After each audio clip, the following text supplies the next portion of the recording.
The Mazda CX-30 is a kind of hatchback come SUV designed to plug the gap between the brand's CX-3 and CX-5 models. It's effectively a Mazda 3 on stilts, but we really like that car here at Carbuyer, so perhaps that's not such a bad thing. We'll unpick the good, the bad and the ugly in this video review, but before we do, make sure you like this video, subscribe to the Carbuyer YouTube channel and hit the bell icon so you never miss a video.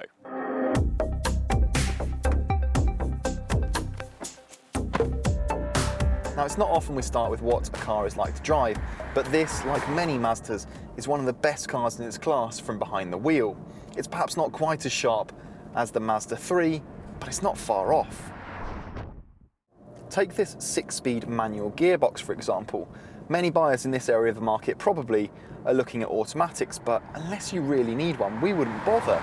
It's just so sweet. It reminds me a little bit of driving an MX-5, and there's not many crossovers you can say that about. It's perhaps a little firm for a car of this type, but the trade-off is engaging handling that puts it on par with cars in the family hatchback class, let alone something with jacked up suspension and all-wheel drive. Not all models are equipped as such. Entry-level models are front-wheel drive, and those are the ones we'd recommend. This isn't a car you'd take off-road, so the 4x4 system feels a little unnecessary. Okay, it might give you some extra confidence in grim weather, but it adds little to the driving experience the rest of the time. While we'd have no trouble recommending those entry-level front-wheel drive models, we'd steer you clear of the Skyactiv G 120 horsepower entry-level petrol engine in favour of this, the flagship 178 brake horsepower Skyactiv X. Mazda refuses to fit turbochargers to its petrol engines, so while we'd have no qualms in pointing you in the direction of one of the lower-powered Peugeot 3008s, for example, the punchier CX-30 is definitely the one to go for.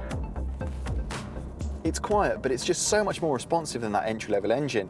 0 to 62 miles an hour takes 8.5 seconds, and it just feels far more flexible and more adept at quick overtakes.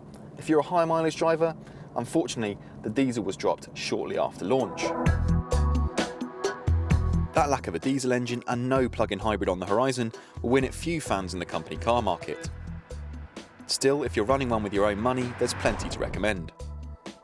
This Skyactiv X engine uses clever technology to produce more power with cleaner tailpipe emissions, resulting in figures of up to 47.9 mpg and CO2 emissions as low as 105 grams per kilometre for the front-wheel drive model with a manual gearbox. However, it's worth noting that these can drop to a less impressive 40.4 mpg with CO2 of 128 grams per kilometre for the four-wheel drive Skyactiv X model with an automatic gearbox.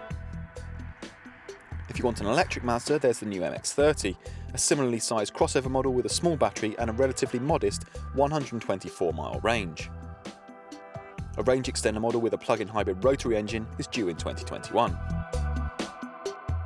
Anyone who's sat in a new Mazda 3 will find it very familiar in here. It's pretty much a carbon copy, in fact.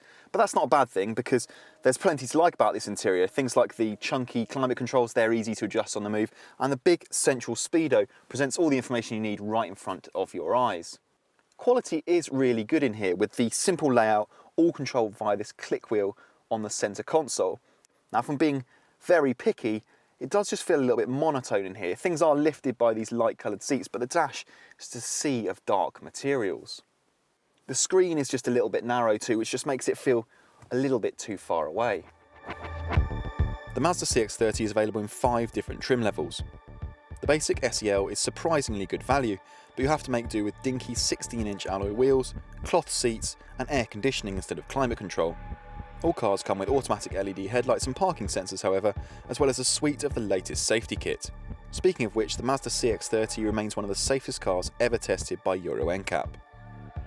SEL Lux upgrades that aircon system to full climate control and adds heated seats, but we'd probably go for the Sport Lux spec, which brings tinted rear windows, bigger alloy wheels and adaptive headlights that dip the car's full beam automatically. You don't get leather seats though, so if that's a big deal for you, GT sport cars like ours get a Bose stereo and those all-important cowl-covered seats. Range-topping GT Sport Tech features an array of Eye Active Sense safety features, such as a 360-degree camera system. Take a seat in the back and you'll quickly discover one of the CX-30's biggest weak points. Now, that sleek shape really doesn't give it as much space back here as some of its rivals like the Volvo XC40. Both knee room and headroom are at a premium, and if you're unlucky enough to have to sit in the middle seat, you'll have to contend with this huge transmission tunnel which runs the full length of the car. While things aren't quite as bad in the boot, the 430 litre capacity should be big enough for most small families. The CX-30 can't match the 500 plus litres offered by models like the Skoda Karoq. The Mazda CX-30 prioritises a sleek shape and sharp handling over outright practicality and low running costs. But what are the deal makers and the deal breakers? The CX-30 has the sweet MX-5 Roadster to thank for some of its handling prowess. This is one of the best SUVs to drive. While it might feel a little bit dark inside, quality is really very good, with a safe, solid feel to the way the controls operate. There should be a spec to suit all budgets, ranging from the entry-level SEL to the range-topping GT Sport Tech. There's no diesel and no plug-in hybrid, making this a tough sell for company car drivers. If your budget will allow, it's worth stepping up to the punchier petrol. It's not the most spacious family SUV, space in the back is at a premium and rivals have bigger boots. There's plenty to like about the Mazda CX-30, but it only really shines in the driving department, otherwise it just doesn't really stand out. So yes, it's good to drive and it feels well built, but with a limited engine choice and compromised practicality, an area, don't forget, that is so important to people in this part of the market, it's just hard to recommend. Rivals like the Peugeot 3008 are just better all-rounders. If you found this video useful, then why not watch our Peugeot 3008 review and our family SUVs playlist. Thank you for watching.